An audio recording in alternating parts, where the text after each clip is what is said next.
There we go. What kind of questions do you have for me? Yes, sir. Okay. Let me find some paper to write on. Are these web work questions? Yes. You mean I missed a few? I didn't do them all?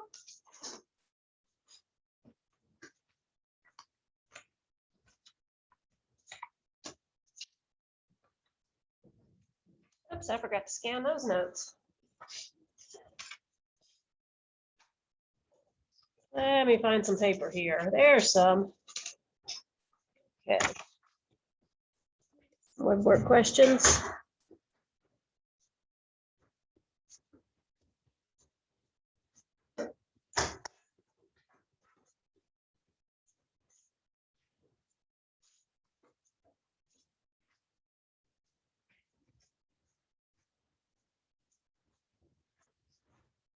Got it?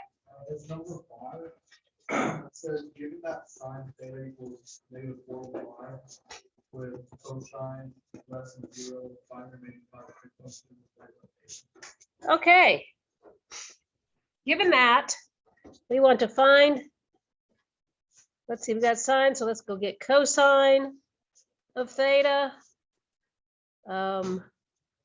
cosecant of theta, secant of theta, tangent, and cotangent.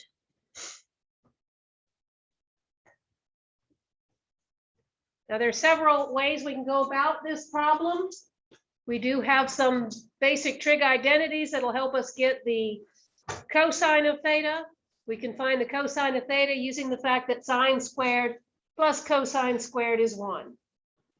And once we have the cosine of theta, the secant and the cosecant are the reciprocals. And then once we have sine and cosine, we can do tangent is sine over cosine, and cotangent is 1 over tangent. So if you want to go about it that way, we can. Let's write down the Pythagorean identity. We have that sine squared of any angle plus the cosine squared of any angle is equal to 1.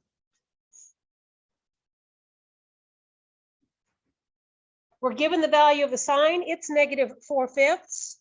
So we put that where the sine is. Then we've got to square it. And now we're going to solve this equation for the cosine of theta. -4/5 squared will give me a positive 16 over 25.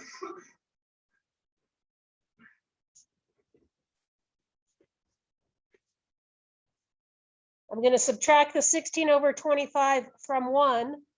So let's think of that one as being 25 over 25.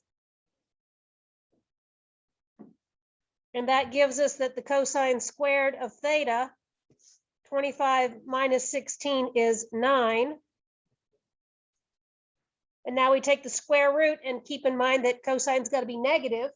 So we'll take the negative square root. So we have that the cosine of theta is the negative square root of 9 over 25. But both 9 and 25 are perfect squares. So we get the cosine of theta is a -3/5. So that's going to go right here. Now we're going to use our reciprocal identity. The cosecant is 1 over the sine. So flip this over and get a -5 over 4. Secant is 1 over cosine. So we flip over the -3/5 and get a -5/3. Tangent is the sine over the cosine. So I'm going to take -4/5 and divide it by -3/5. The fifths will cancel, the negatives will cancel, and we're left with a positive 4/3. And then the cotangent is the reciprocal of the tangent. Reciprocal of 4/3 is 3/4. So based on the fact that sine and cosine are both negative and tangent and cotangent are both positive, what quadrant is this angle theta? Why do we take a negative square root of 96? Cosine of theta is negative. Given. We listen to what we were given. Does anybody know what angle or what quadrant this angle's in? Sine and cosine are negative, and tangent and cotangent are positive. Which quadrant would that be? Quadrant 3.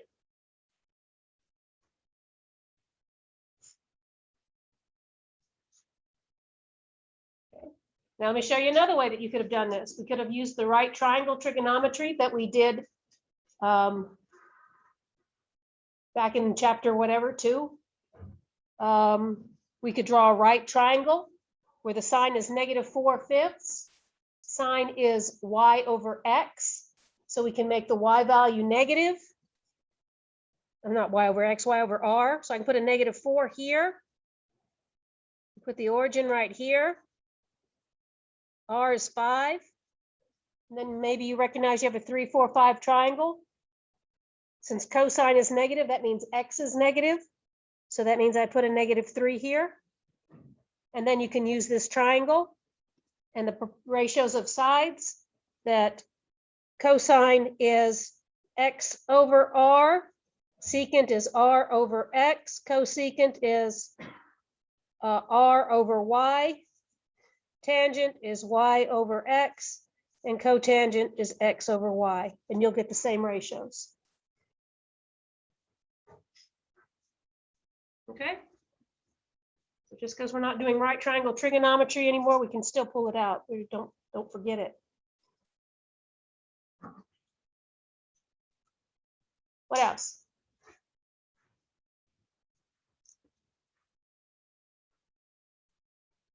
We're all good? Okay, last time I derived for you the sum and difference formulas for cosine and sine, and I put them for you on here. We derived these two. Now I'm going to go ahead and derive the sine formula again. I'm going to show you how this formula comes from the subtraction formula for the cosine. So I'm going to start with this sentence here. And I'm going to actually start from it here. And I'm going to expand the cosine of the difference between two angles using the second identity, where this is going to be the angle in the first slot, and that's the angle in the second slot. So everywhere I have an A up here, I'm going to put 90 degrees minus A. And so the cosine of 90 degrees minus A minus B, following this, cosine of the first angle times the cosine of the second angle. So I get cosine of 90 degrees minus A, cosine of B. Then add to that the sine of the first angle plus the sine of the second angle. So the sine of 90 degrees minus A, sine of the second angle gives me sine of B. Now remember that, well, let's see, what is it that I want to do? Now I'm going to expand this with the difference formula. Remember, this is all sine of A plus B.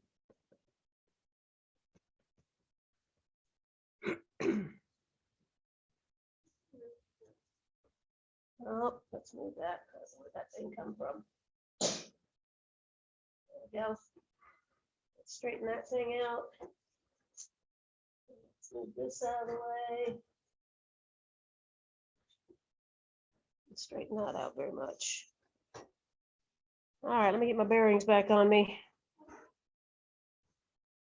I don't want to expand this. I want to use the fact that this is the cofunction of the sine.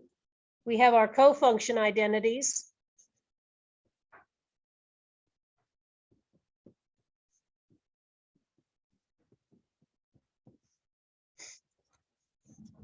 That the cosine of either 90 degrees or pi over 2 minus A is the same as the sine of A. And the sine of 90 degrees minus A is the same as the cosine of A. So I'm going to put here and here those cofunction identities, and we'll be done. The cosine of 90 minus a is the sine of a. Then I have this cosine of b here. Sine of 90 minus a is the cosine of a. And then I have the sine of b here. And that's the addition formula for the sine of a plus b.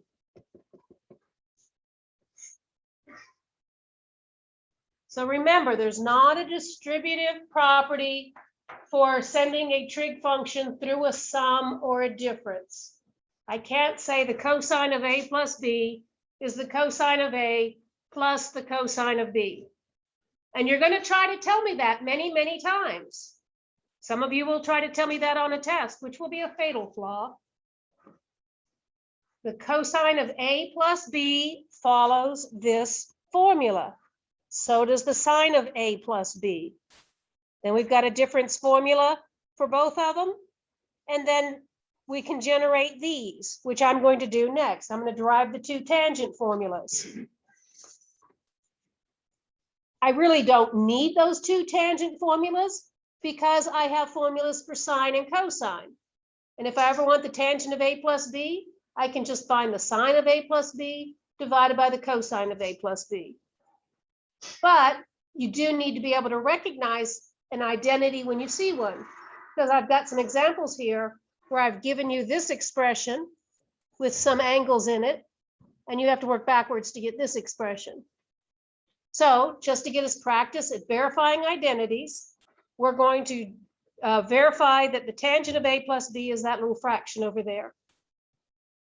So let's start by saying that the tangent of a plus b is equal to the sine of a plus b divided by the cosine of a plus b.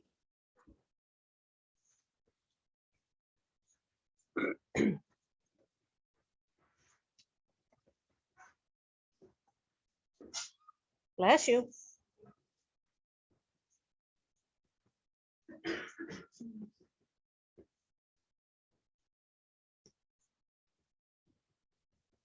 And now we shall expand that using our formulas up here. The sine of a plus b I just did a second ago. So we're going to write this numerator as the sine of a times the cosine of b plus the cosine of a times the sine of b.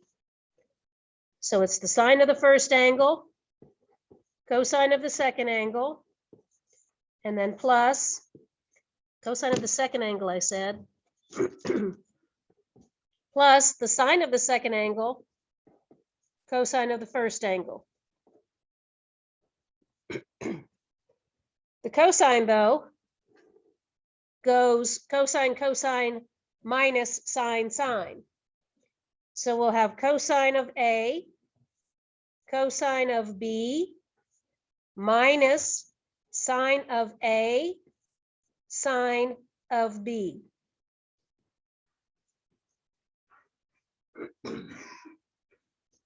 Now, if we kind of think ahead, I want to get rid of sines and cosines and write my identity in terms of tangents.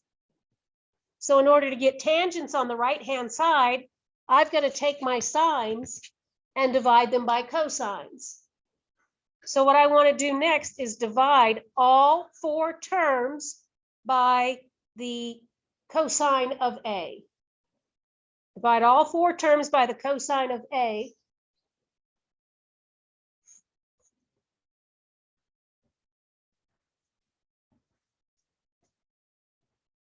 Which means I'm just taking this and I'm multiplying by 1 in the following form.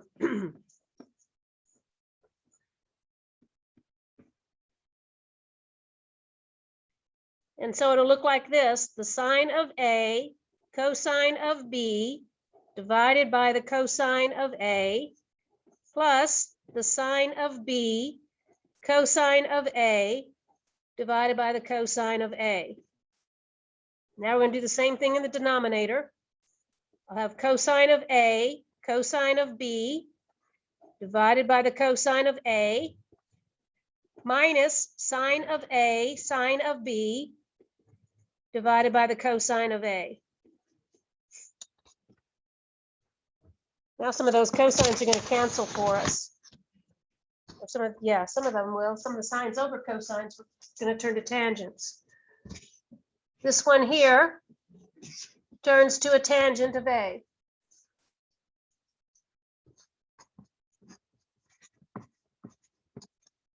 Then I still have a cosine of B. Across the plus sign, the cosines of A will cancel, leaving me with plus sine of B. Downstairs, in the first fraction, the cosines of A will cancel, so we have a cosine of B. And here, the sine of A divided by the cosine of A will be replaced by the tangent of A. I have tangent of A times the sine of B. I'm going to repeat the step I did, but this time I'm going to divide all four terms by the cosine of B.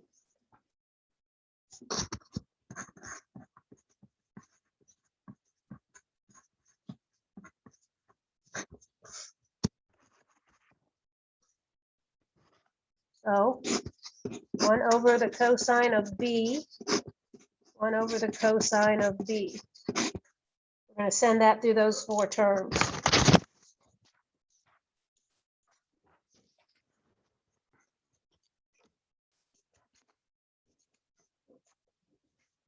Yes. So I'm going to kind of do this step in the air here. This cosine of B multiplies here and cancels. And so that's going to leave me the tangent of A. Then next I have sine of B times 1 over the cosine of B. That's the sine over the cosine of the same angle. So that'll be the tangent of B.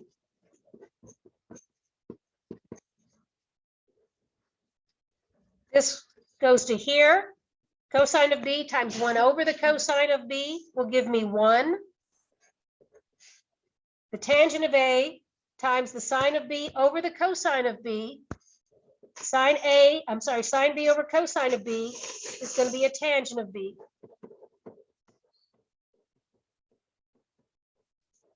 And so that was the tangent of A plus B formula.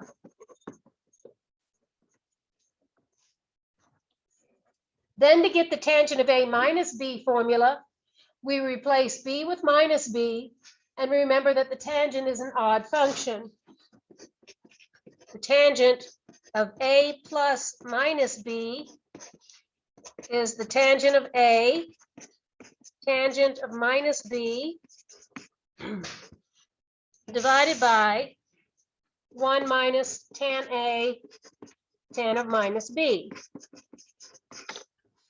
But tangent of minus B is minus tangent of positive B. And so this thing becomes the tangent of A. I'm going to take this identity, which spits out a minus sign in front of the tangent, put the minus sign right here.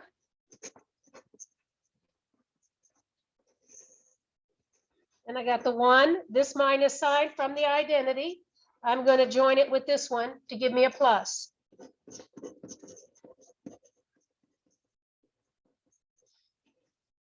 And so that's the tangent of A minus B. Again, you don't have to memorize any of these formulas. I'm going to give them to you. But that was just more practice in deriving formulas.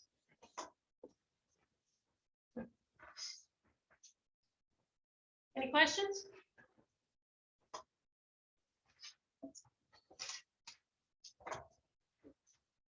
Okay, so let me show you how to use them. In my example here, it says write the cosine of 180 degrees minus x as a function of x alone. So I see a minus sign and a cosine. I'm going to use this identity here. That cosine of A minus B is the cosine of the first angle, cosine of the second angle, plus sine of the first angle, sine of the second angle.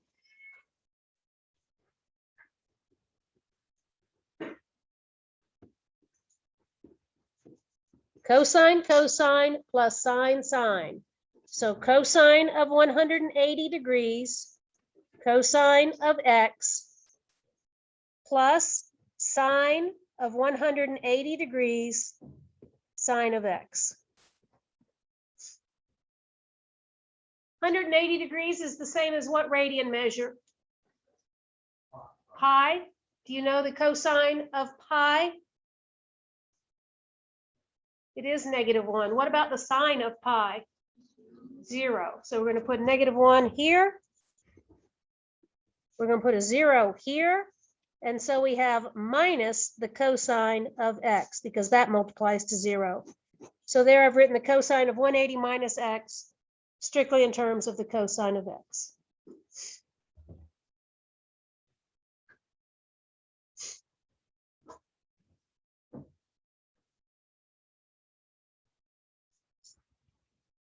Okay, so the next one. We don't know the sine of 40 degrees. 40 degrees is not one of our reference angles, nor is 160. But I do notice the pattern. Sine, cosine, cosine, sine. The pattern, sine, cosine, cosine, sine. This one has a minus sign in between, so I'm going to see what this identity looks like. It should look like the difference formula. This looks like the right-hand side. So here's right-hand side of sine of A minus B is sine of A, cosine of B minus cosine of A, sine of B. If you don't believe me, I'll write this right underneath it. Sine of 40 degrees, cosine of 160 degrees, minus the cosine of 40 degrees, sine of 160. So it matches perfectly. That means A is 40 and B is 160. So I'm going to put that in on the left-hand side. A, we said, was 40. B is 160. I got some pretty sad handwriting today. Sorry about that. It's small and crunchy. 40 minus 160 gives me 120. -120, but I'm good with that. That's one of our angles that we know and love, or at least like a lot. So this is equal to the sine of -120 degrees. Which quadrant is an angle of measure -120 degrees? It's quadrant 3. Going backwards, and you're not quite at 180. So it's a quadrant 3 value. What's our reference angle? What's the distance between that -120 degrees and the nearest x-axis? 60 degrees is our reference angle. So in quadrant 3, this has the same value as the sine of 60 degrees, but negative. And if you don't remember that in degrees, what is 60 degrees in radians? Do you know the sine of 60 degrees or the sine of pi over 3? Square 3 over 2 is what we're looking for. So working backwards, we recognize this looked like that. So we filled in those numbers for sine of A plus B, which gave us a value that we know, and then we can get the exact value of that without a calculator.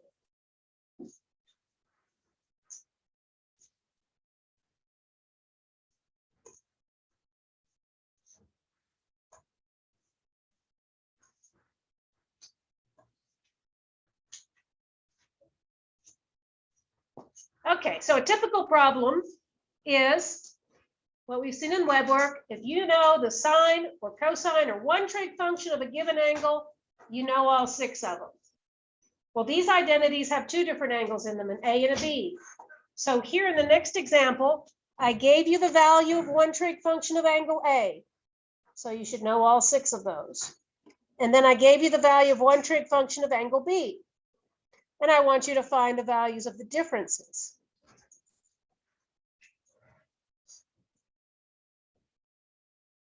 And so what we're going to do is we're going to take this identity here and we're going to expand it with our formula.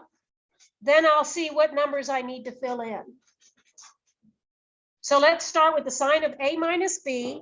Go back up here and grab the identity. That the sine of a minus b is sine cosine minus cosine sine. Sine of the first angle, cosine of the second angle, minus cosine of the first angle, sine of the second angle. So let's just rewrite the identity right there. Sine, cosine, cosine, sine. Sine of the first, cosine of the second. Sine identity has the same operation in here. And now go the other way. Cosine of the first angle, sine of the second angle. We are given the cosine of A, so I know this number.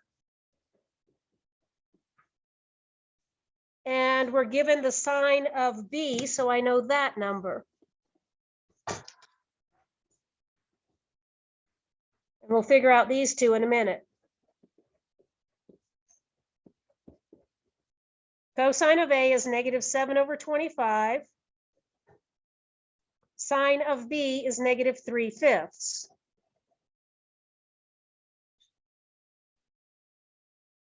Now from each of the given statements, I'm going to draw a right triangle with angle A and angle B and the appropriate sides. This statement says A is between pi and 3 pi over 4. That's kind of written poorly, but I guess because it's negative, well, that's written very poorly. Maybe I should have said 3 pi over 2. I think that might be a typo. Yeah, let's make that 3 pi over 2 so that I have them at least in order of size. So between pi and 3 pi over 2 says that angle A is in quadrant 3. Agree? So let's draw that in quadrant 3. Draw your triangle from the origin and make the perpendicular segment to the nearest x-axis. Let's identify that as angle A. Cosine is x over r. My x is going back, so I'm going to make that the -7. R is always positive, so that's the 25. If I want to get the sine of that angle, then I'm going to need to know that y value. So let's do the Pythagorean theorem. For now, let's just call it y and say that -7 squared plus y squared is 25 squared. Get up there, picture. -7 squared is 49. 25 squared is 625. I'm going to solve for y squared, so let's subtract 49 from both sides.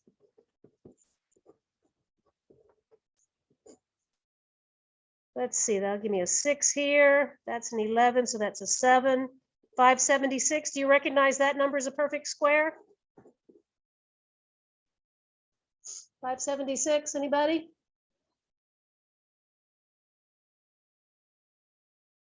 It's 24. Am I the only one? Did you never play that game when you were in elementary school, perfect squares?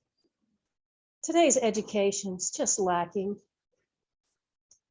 When teachers got away from memorizing, right? It was all that feel-good crap. You just don't memorize, it'll hurt your brain.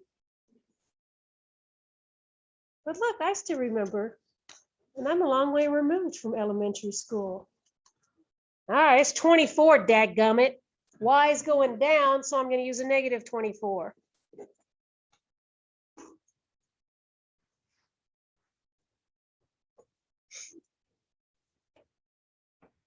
That's going to give me the sine of angle A. The sine of angle A is that y value over r, -24 over 25. I've got to do the same thing to get the cosine of B. So let's draw this angle B. Man, I've got all this goofy stuff written here. Between 3 pi over 2 and pi, I've got that written backwards, don't I? That's written terribly backwards. What was I, stoned when I made this handout? Some possibility. I needed to say it the other way so that we're back in quadrant 3, right? I want the smaller angle here and the bigger angle there. So let's fix that. Let's say that that's between pi and 3 pi over 2. Or I could have said between 2 pi. That's easier to fix. Let's put it in quadrant 4. Let's just put a 2 here. That's a lot easier to fix. Right, 3 pi over 2 to 2 pi puts me in quadrant 4. Sine is negative in quadrant 4, so I'm okay with that. So let's draw a quadrant 4 triangle. I can go up here and share this one. Let's call that angle B. The sine of angle B is negative 3 over 5. The negative 3 is the y value, and it's going down. Does anybody know what the x value is going to be in this triangle? It will be 4, and it'll be a positive 4 since I put that x going out that way. And so using that angle, the cosine of angle B is 4/5. So keep our numbers going. And one more step, we'll multiply that out and we'll be done. Both of them have 5 times 25 in the denominator. 5 times 25 is 125. Let's see, 4 times 24 is 96, so that's going to be a negative. And over here, negative 7 times negative 3 is a positive 21, but I got a minus sign in between. And now tally up the numerator, and I got 9, 10, 11, negative 117 over 125.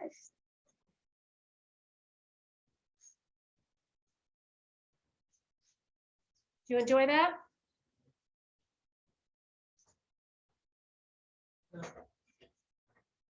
All right, let's do the tangent of A minus B.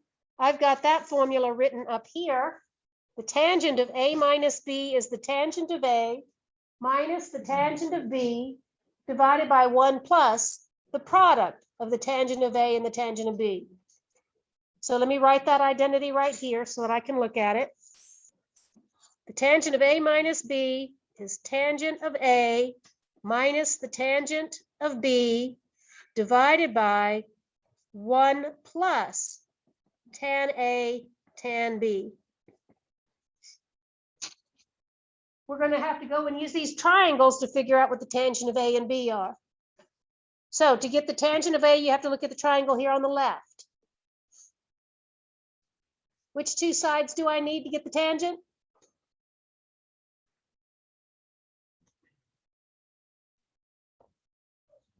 Y over X, right?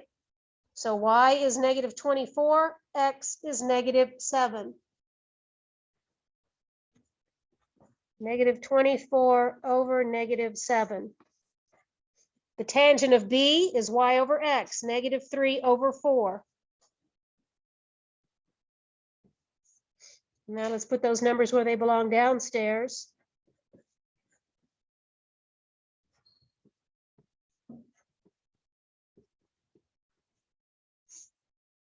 Okay. All right, let's save us some minus signs here. A negative over a negative is a positive. So I have 24 over 7. Negative minus a negative makes us add 3/4. Down here, I've got 1, 2, 3 negatives. So let's go ahead and put a minus sign right here and make that product 24 times 3 is 72. 4 times 7 is 28.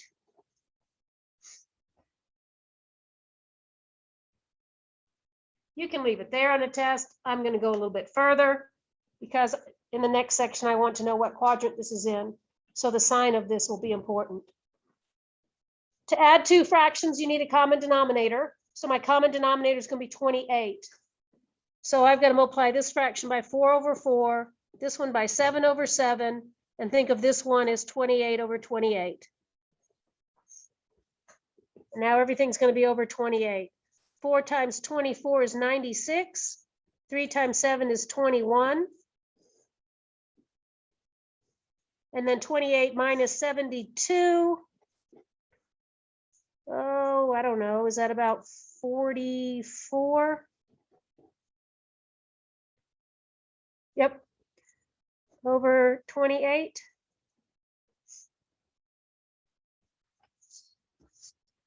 And it's negative, since 28 minus 72 is a negative number. 96 plus 21 is 117. The 28s will cancel when you do the flip and multiply step. So I get 117 over negative 44. So it's a negative number. Can you tell me a quadrant in which both the sine and the tangent of the same angle are negative numbers? Sine and tangent of the same angle are negative. That is quadrant 4.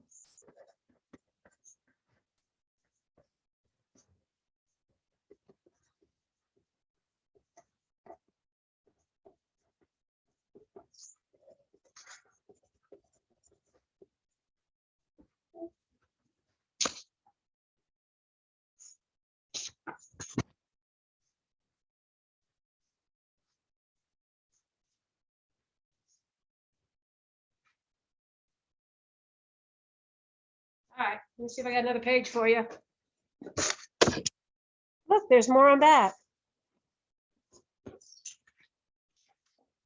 Oh, I had more back here too. Let's do this one first. I kind of skipped the back. This is the back of, this is my original page 2. Okay, so this is going to be very similar to the problem that we just did. But I've got 2 new triangles, both in quadrant 1, so we don't have to worry about plus and minus signs. We're going to expand these in terms of the identity and then fill in the numbers. Dang, dang, dang, dang. Better? Now let's get it to come in.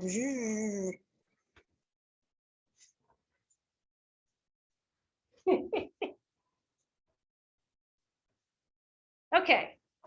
So before I draw my triangles, I'm going to write out the identity for the cosine of A plus B.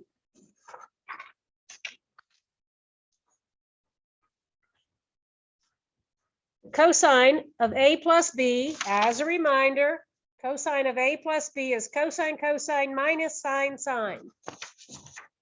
So cosine A, cosine B minus sine A, sine B. We're going to draw triangle A in quadrant 1 so that the cosine is 3/5. We're going to draw an angle B in quadrant 1 with the sine of B is 5/13. So I'm just going to draw them right above it. There's angle A. Cosine is X over R. And that's our old favorite 3, 4, 5 triangle. Sine of B, let's draw a bigger triangle here. 5. That's 13. Oops, my 5 got too long. There's angle B. We got to find this X value here, where X squared plus 5 squared is 13 squared.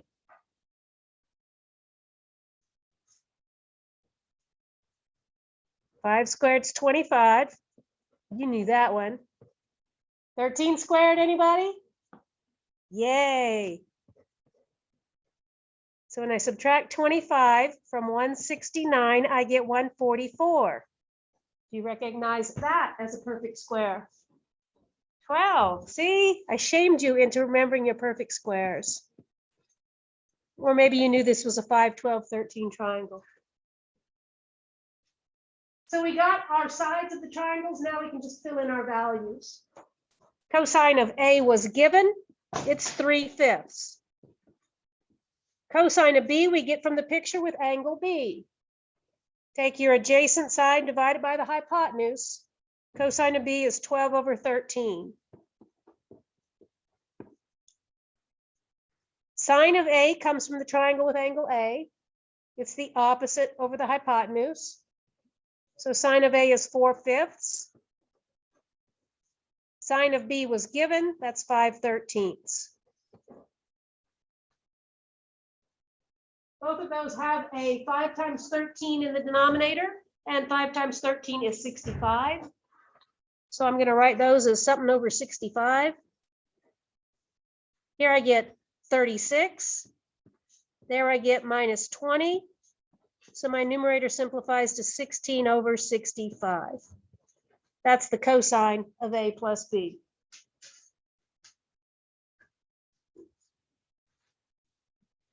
One thing I want to emphasize is you're given the values of the trig function.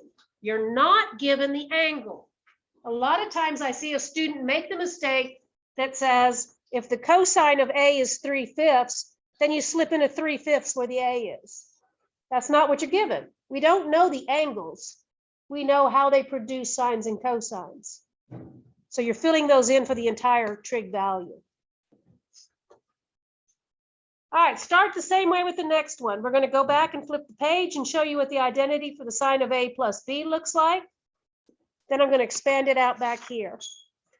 The sine of A plus B goes sine of first angle, cosine of second angle, plus cosine of first angle, sine of second angle. So we write that out as sine of A, cosine of B, plus the other way, cosine of A, sine of B. Then use the given values in the triangles and fill in the trig functions.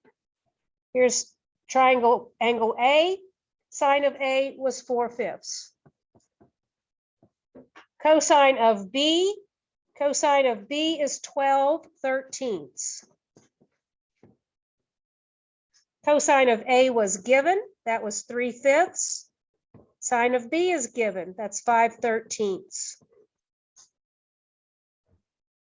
Then I've got 65 in both denominators, so let's just crunch out the numerators. 4 times 12 is 48. 3 times 5 is 15. So let's see, 48, 58, 63 over 65.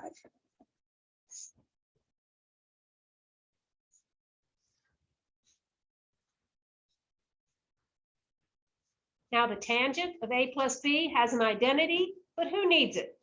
We already have the sine of A plus B and the cosine of A plus B. Let's just use that rational identity.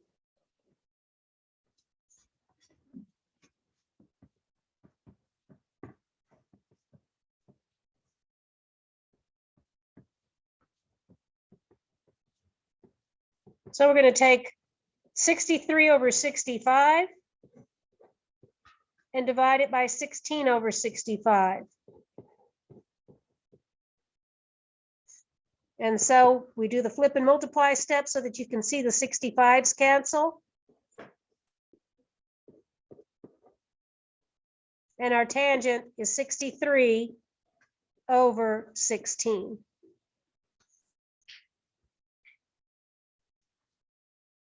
Then look at the sines of those. Those are all trig functions of angle A plus B.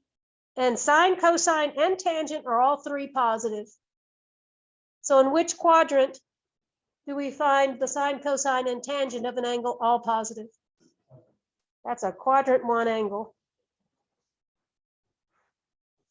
Okay.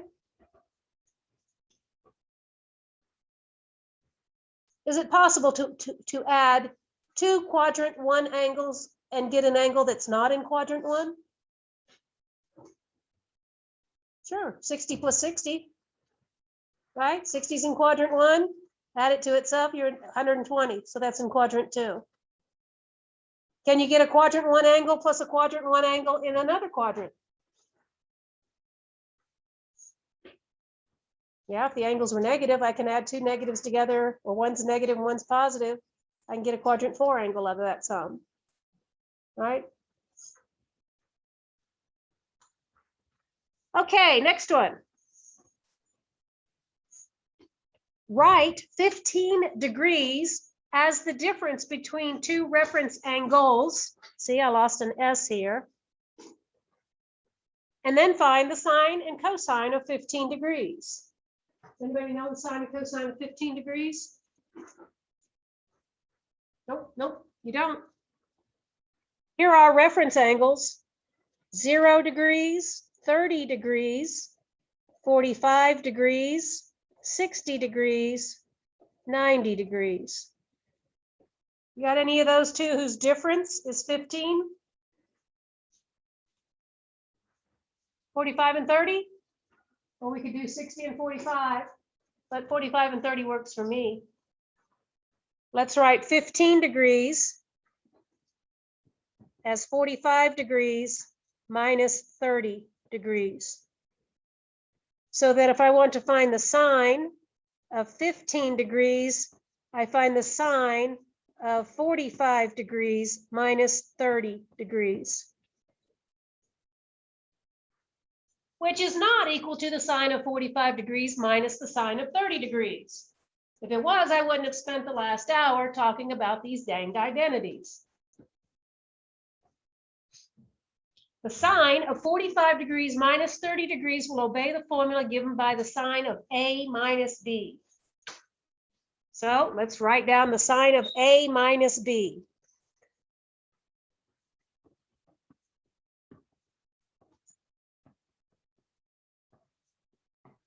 Sine of A minus B. The sine identity goes sine, cosine, cosine, sine. So sine of A, cosine of B, and then it has the same operation here, and then the other way, cosine of A, sine of B. So in our example, I'm using 45 degrees as angle A, 30 degrees as angle B. So we'll have the sine of 45 degrees times the cosine of 30 degrees minus the other way, cosine of 45 degrees, sine of 30 degrees.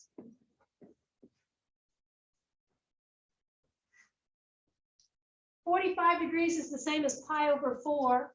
Sine and cosine take on the same value at that angle.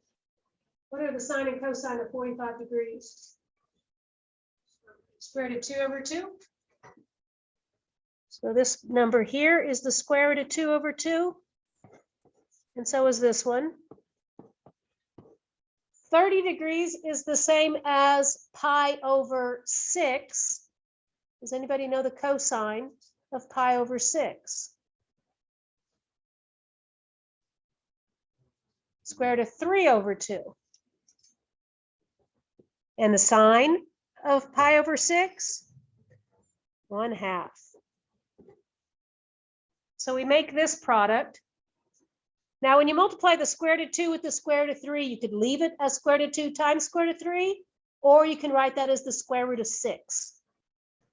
You remember your properties of square root? Square root of A times the square root of B is the square root of AB. So I can write that as the square root of 6. And that's over 4, so is the other one. And then this is just the square root of 2. You cannot subtract the square root of 2 from the square root of 6. Just leave it like that. There's your answer. You can go to a calculator and get a decimal, but I want the exact answer, and that's the exact. Okay? So that's it.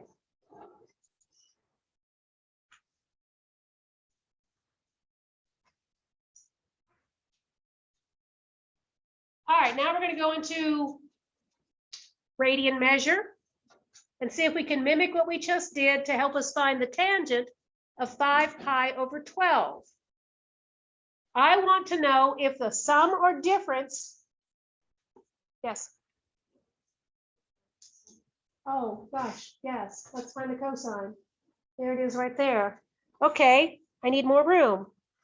Where can I find the cosine? Let's take it up here.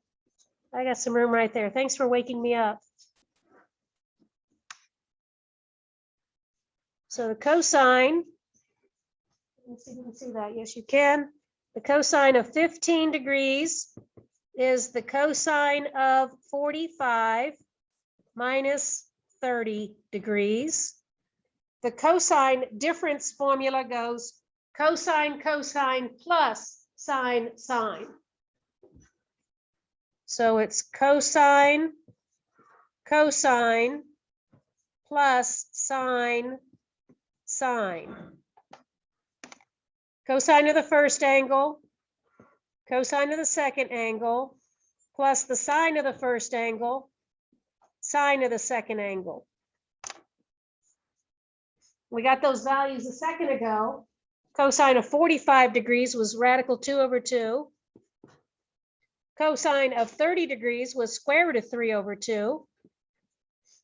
Now we have a plus. Sine of 45 degrees was square root of 2 over 2, and the sine of 30 degrees was a half. So this time I get the square root of 6 plus the square root of 2 all over 4.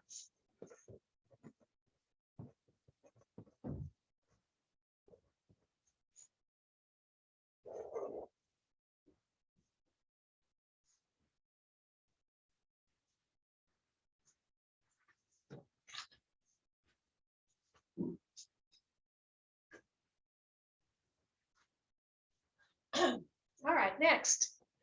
I want you to see if any of our radian measure angles either add or subtract to 5 pi over 12. So let me remind you of our reference angles in radian measure. 0 degrees is the same as 0 radians. 30 degrees is pi over 6. 45 degrees is pi over 4. 60 is pi over 3. And 90 is pi over 2. Now let's take those fractions and write them as something over 12. So pi over 6 is equivalent to 2 pi over 12. Agreed?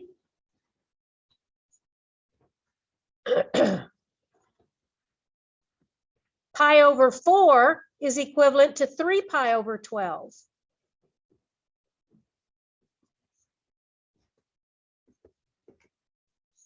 Those two add up to 5 pi over 12, so I could quit. I could just use those two. If I want to find the tangent of 5 pi over 12, I'm going to find the tangent of 2 pi over 12 plus 3 pi over 12. And I'm going to use the sum formula for the tangent.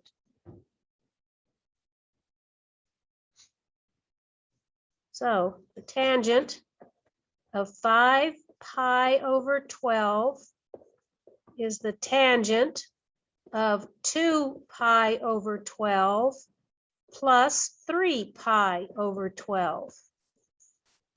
But I'm more familiar with those in the simplified form, pi over 6 plus pi over 4.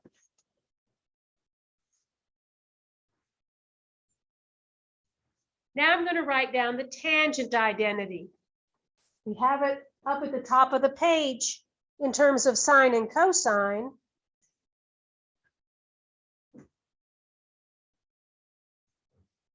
So let me flip the page and show it to you in terms of tangent. The tangent of A plus B is tangent A plus tangent of B divided by 1 minus tangent of A times the tangent of B. Let me put that over here. The tangent of A plus B is the tangent of A plus the tangent of B over 1 minus tan A tan B.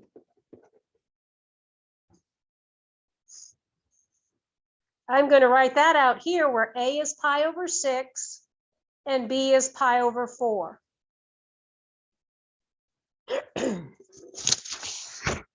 And so we have the tangent of pi over 6 plus the tangent of pi over 4 divided by 1 minus the tangent of pi over 6 times the tangent of pi over 4.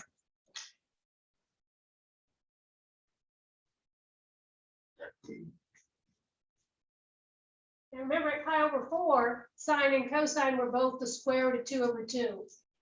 So what's the tangent of pi over 4? Tangent of pi over 4 is 1. To get the tangent of pi over 6, we look at the sine of pi over 6 and divide it by the cosine of pi over 6. What's the sine of pi over 6? Other way, remember pi over 6 is 30 degrees. Sine of pi over 6 is a half. Cosine of pi over 6 is square root of 3 over 2. Sine of pi over 6 is a half. Cosine is square root of 3 over 2. And so when I flip and multiply, I get the tangent is 1/2 times 2 over the square root of 3. So it's 1 over the square root of 3. All right, let's fill them in over here. Tangent of pi over 6 is 1 over the square root of 3. Tangent of pi over 4 is 1. And then 1 minus tangent of pi over 6 is 1 over square root of 3. Tangent of pi over 4 is 1. So I get 1 over the square root of 3 plus 1 over 1 minus 1 over the square root of 3. I can write that so that my numerator and denominator don't have fractions just by multiplying by square root of 3 over square root of 3. And I'm going to do that to clean it up a bit. Multiply all of this by the square root of 3 and all of that by the square root of 3. And that gives me 1 right here plus the square root of 3 there. It gives me the square root of 3 here minus 1 there. And that's suitable. Either one is fine if you want to leave all the fractions within your fraction. I'm not that picky. Some of you need to brush up on your algebra, so that's why I did the algebra steps.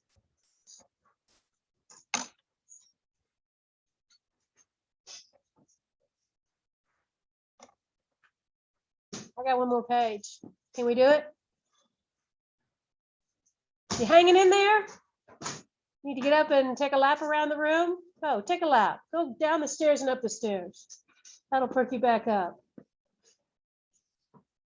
Go.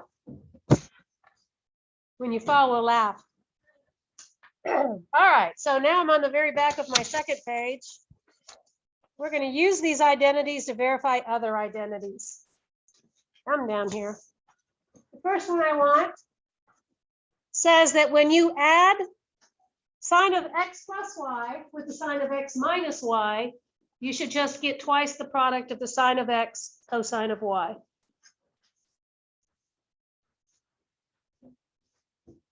Remember, when you verify identities, start with one side, use other identities until you get to the other side. And the left-hand side here has my new identities in it, so let's start with the left-hand side. So let's recopy the left-hand side down. We'll start with sine of x plus y plus the sine of x minus y. And now I'm going to use my identities. Now I'm going to sneeze first. Trick. The sine of x plus y, I'm going to write as the sine of x cosine of y plus the cosine of x sine of y. And the sine of x minus y, I'm going to write sine x cosine y minus cosine x sine y. So use these two identities, but change a's and b's to x and y. So the sign goes sine, cosine, cosine, sine. So I got sine x cosine y.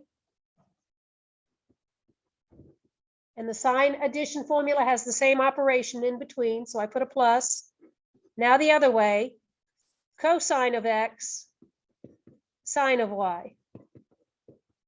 So that's this expanded. The difference formula looks the same. Sine of the first angle, cosine of the second angle, but it has a minus here. Sine of the second angle, cosine of the first. So let's put this plus sign right here. Then we go sine, cosine, sine x, cosine y. But now we have this operation of minus, cosine of x, sine of y.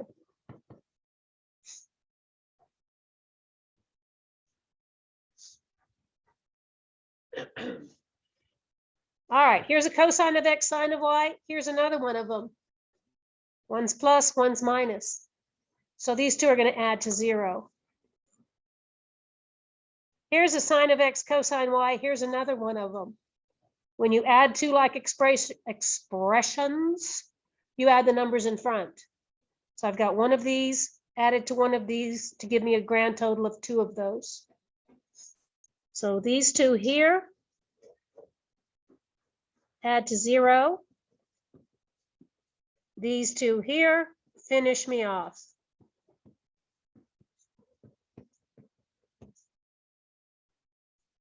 Left all that room and I'm done in 2 lines.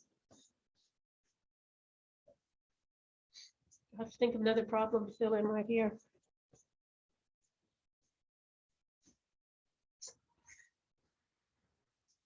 Okay, got another one for you. I've got the tangent of the sum of 2 angles added to the tangent of the sum of 2 angles. And my claim is that it simplifies strictly to expression in terms of t. So I'm going to start with the left-hand side and expand those out with the addition formulas and subtraction formulas for the tangent and see if we can gather like terms and end up with that cute little expression on the right.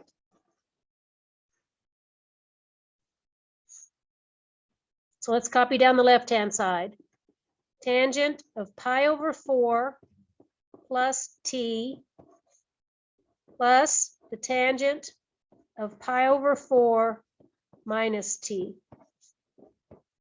Now here's our formulas that we're going to use.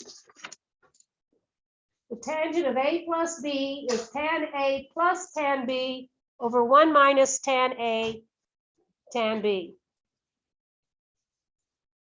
So I'm going to use tangent of a plus b looks like tan a plus tan b over 1 minus tan a tan b.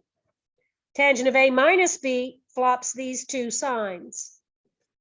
So the tangent of a minus b will have tan a minus tan b on top over 1 plus the product of the tangent of a and tangent of b. In our example, a is going to be pi over 4 and b is going to be t.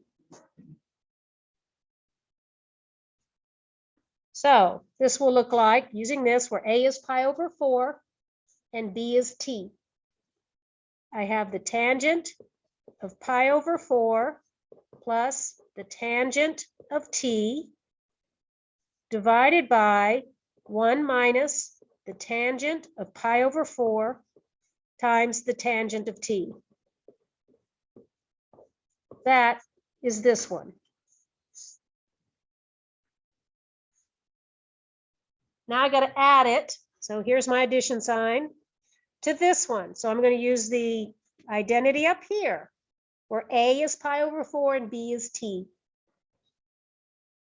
And we'll have the tangent of pi over 4 minus the tangent of t divided by 1 plus the tangent of pi over 4 times the tangent of t.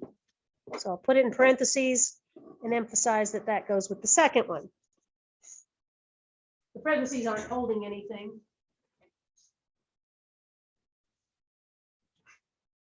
All of those expressions have a tangent of pi over 4 in them. Remind me again of what the tangent of pi over 4 is. Let's put ones where the tangents of pi over 4 are. So I get 1 plus the tangent of t over 1 minus, that's a 1, so let's just write that tangent of t. Over here, I get a 1 there, minus the tangent of t over 1 plus the tangent of t.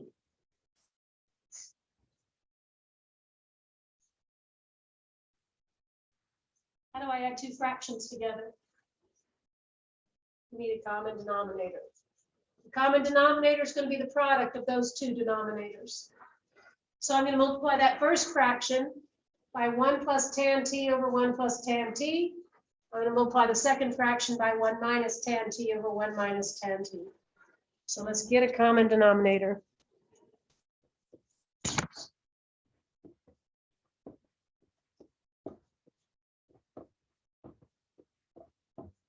Take that, multiply top and bottom by that.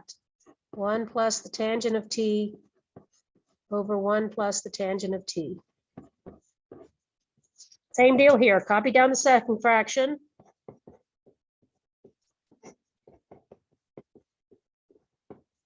Multiply top and bottom by that denominator. 1 minus tan t over 1 minus tan t.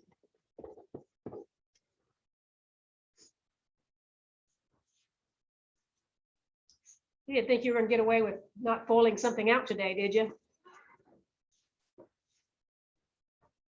Multiply these things out. So here, the two first terms are 1 times 1 gives me 1. The two outside terms, 1 times tangent of t gives me tangent of t.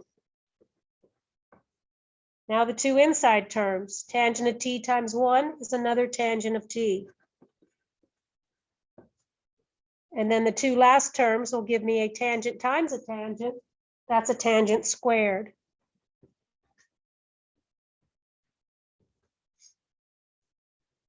You're going to have the same denominator, so let me just stretch my fraction out and keep moving across.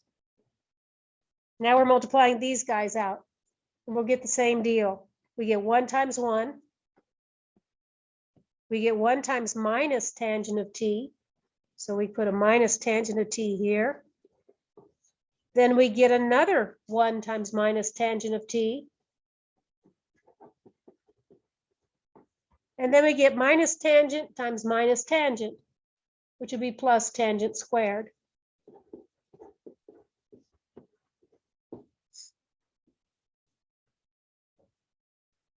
What do you get when you take a minus b and multiply it with a plus b? What is a minus b times a plus b?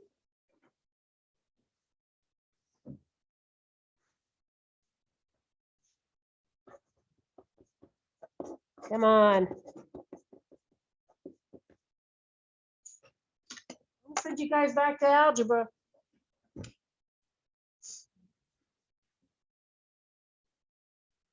Anybody in here know any algebra? It's a prerequisite for trig. And the signs are different. The two middle terms will add each other out, and you get first term squared minus last term squared. So here I have that form, 1 minus tangent times 1 plus tangent. We'll get first term squared minus last term squared. So down here we get 1 minus tangent squared. That's good news because that's what we got right there. That's what we're hoping to end up with. So we're danged close. I'm going to slow it down just to tease you. Stop, go on. Okay, so what I got in common? I've got a 1 here. I've got another 1 here. 1 plus 1 is 2. That's good. I've got tangent plus tangent. That's 2 of them. Minus tangent minus tangent. That's another 2 of them. 2 minus 2 of those gives me 0. So gone. Then I have tangent squared plus tangent squared. So I have to add 2 tangent squareds here.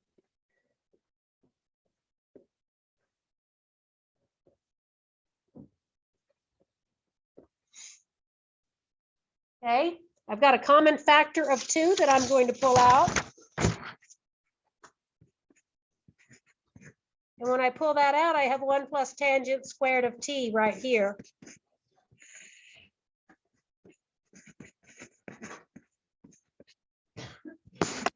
That's one of the Pythagorean identities. Sine squared plus cosine squared is 1. The other one said 1 plus tangent squared is what? secant squared. So in the parentheses here, I have secant squared, and we're done. We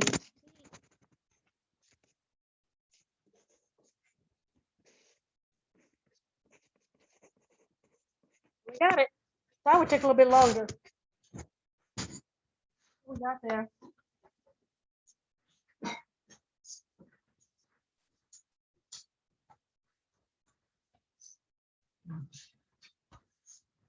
Let me kind of foreshadow what's going on. Oh, we got 10 minutes. So I don't need to foreshadow. I can do it. Okay. I've got your web work that uses the addition and subtraction formulas. We have identities next for double angle formulas. If you know the sine of angle A, then you know all 6 trig functions of angle A. But the sine of angle A is not the same as the sine of angle 2A, right? If A is 30 degrees, 2A is 60 degrees. They don't have the same value. And the sine of 30 degrees done twice doesn't give us the sine of 60 degrees. So we need a double angle formula. Well, we have one. If I want to know the sine of 2 times A, I use this identity, where B is also A. So that's what I'm going to do next, right here. So that was section 5.3 and section 5.4. Why they did those in 2 sections, I don't know.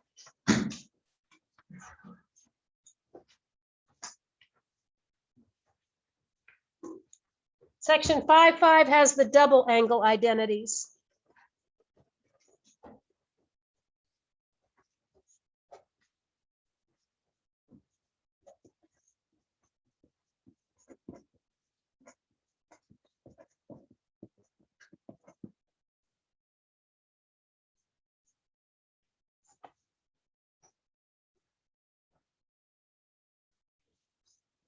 So we are going to have identities for each of the following.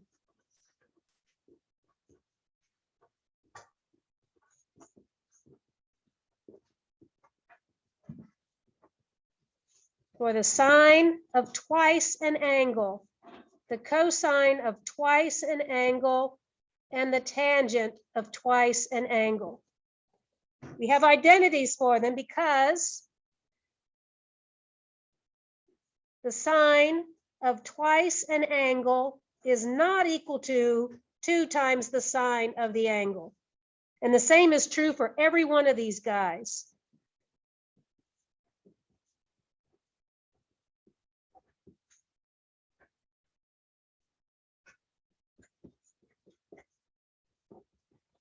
Even though you're going to try to tell me it is.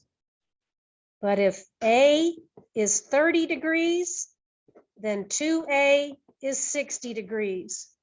And the sine of 60 degrees is not twice the sine of 30 degrees.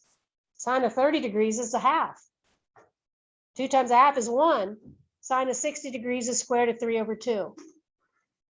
None of these allows you to take a number from inside the angle and pull it out front. There is no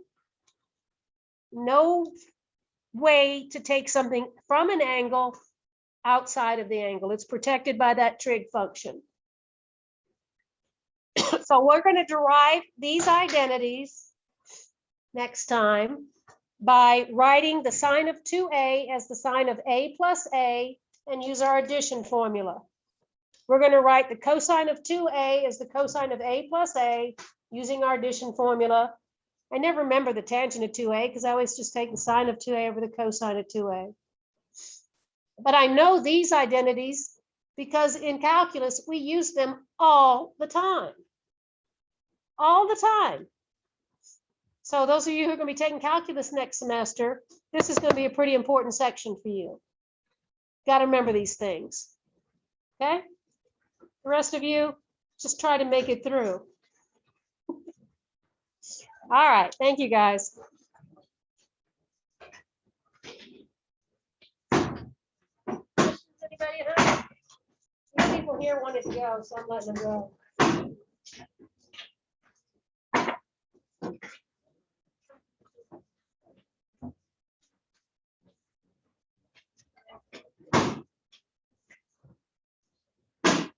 All right, I'm logging off here. Let's gonna ask me something.